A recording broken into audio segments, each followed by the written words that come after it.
Usually what happens to me is that I make one decision to eat one sweet thing and then everything crumbles. Oh boy, I'm glad you asked that. It's just one bad decision that everything depends upon. I know, right? And that seems so unfair, right? Because here we're discipline. And, when one is on that diet train, one seems like constantly disciplining or something. One sweet thing, and then I'm back in the addiction, and it can happen at any time. Gosh, I'm so glad you asked this question. It's a really powerful one. Okay.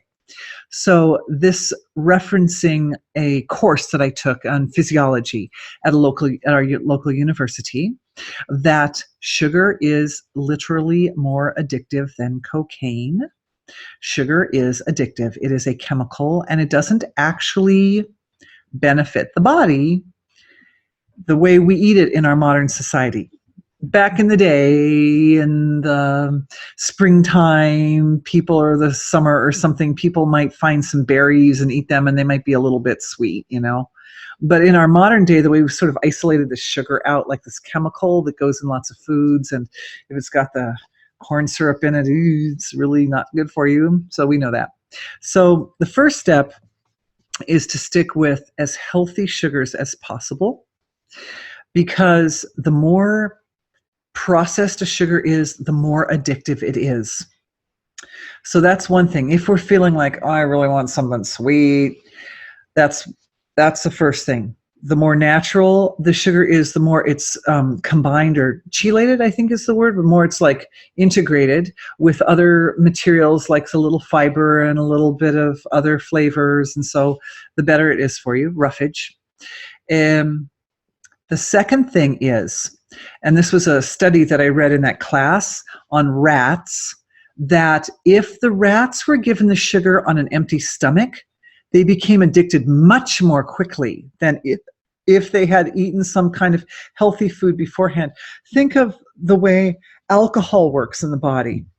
As adults, we're taught that if you want to drink something, it's good to, and remember, sugar is it acts a lot like alcohol in the body. It's like that. Think of it as a toxin like alcohol.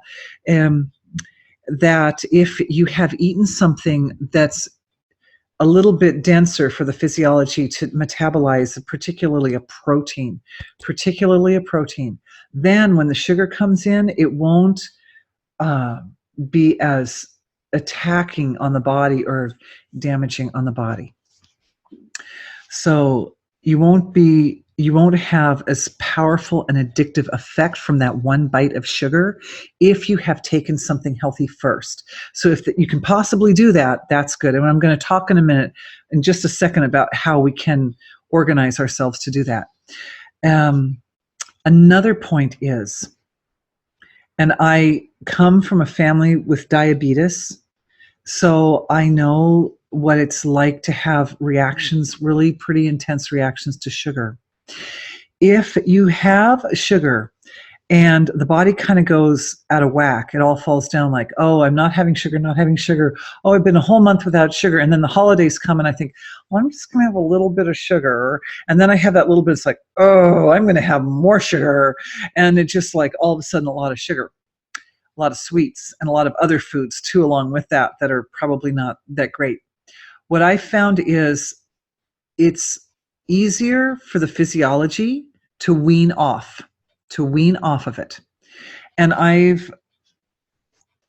the weaning process is something that you can also learn to do, and can also develop like a skill. You develop like a skill, the ability to wean off the sugar. And it means the next day you eat a little bit less than you did the day before, and then the next day a little bit less.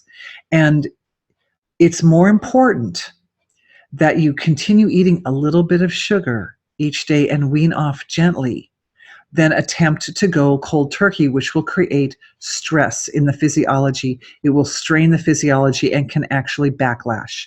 There's another point here, and this is, without getting too serious, is really important.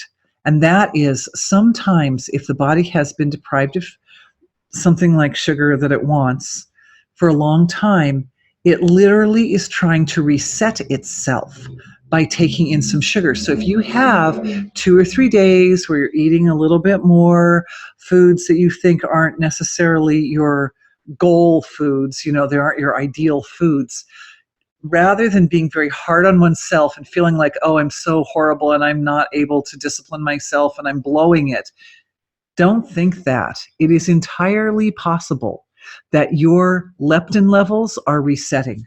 It is entirely possible.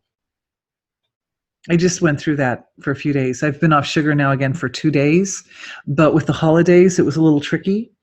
And today I didn't want to eat anything. And I thought, oh, that's why I had those 2 or 3 days of eating that sugar, because my body was trying to reset its sensitivity and its leptin production.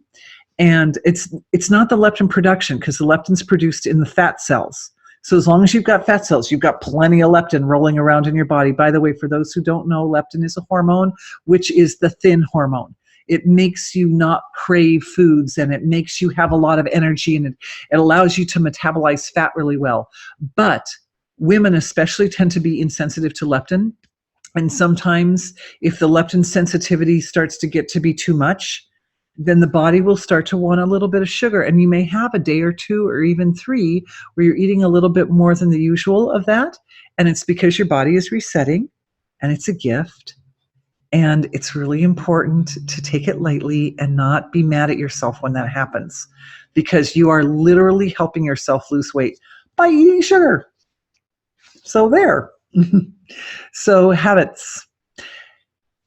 If you know it's happening, and you know that you're going to have a tendency to kind of move off in the wrong direction with something, because it's like you know yourself and you know how you tend to react to stuff, then what you do is you plan ahead. You set yourself up ahead to succeed. So for example, you're in bed and you know that yesterday you ate sugar, and you know that today you're probably going to eat more sugar, or you're probably going to eat something you shouldn't eat. Then what you do is you plan, you go, okay, when I go to the kitchen, what am I going to eat first before I eat the sugar? Plan it out, figure out what you're going to eat first. Well, I think I'll have some almond milk with some protein powder in it, and that'll give me a big thick dose. I used to make those big shakers, but I found that's a lot of heavy stuff to metabolize. I can use a fraction the amount of almond milk with the same amount of protein powder. So I'm still getting all that protein, and I don't have to put so much stuff in my body, and then my body feels lighter and it's easier to digest and it's more comfortable. And it becomes kind of a little thicker. It's more like a treat. Little stevia sweetens it up, little cinnamon. There are lots of things that taste sweet, like cinnamon, but that are actually really good for you when you are on the weight loss track. So if I plan ahead that I'm going to have that first, and that tastes sweet and it's like a treat, then after I've had that, then I'm like, well, now do I still want sugar? If you still want sugar, you should let yourself have what you want, but what you will find is you will eat far less. You will eat far less sugar by doing that. And it will be much, much easier to wean yourself back off again, and you will have reset your leptin levels. Success on every level. The other thing is, if you are aiming to not eat any sugar, that substituting oils or good yummy fats, nut butters and stuff is a really nice substitute and can create the same sense of satisfaction in the body as sweets or carbs. And if you're able to stay down on your carbs, the fat doesn't actually cling to the body. It becomes fuel. The body can be tricked. This is this whole principle behind the Atkins diet, the keto diet, and all that. The body can be it can get into the habit of burning fat for fuel instead of carbohydrates for fuel. So when carbohydrate levels are low and the fat levels can be a little bit higher, so the satisfaction can come from cream and nut butters and yummy things like that, one doesn't really crave sugars.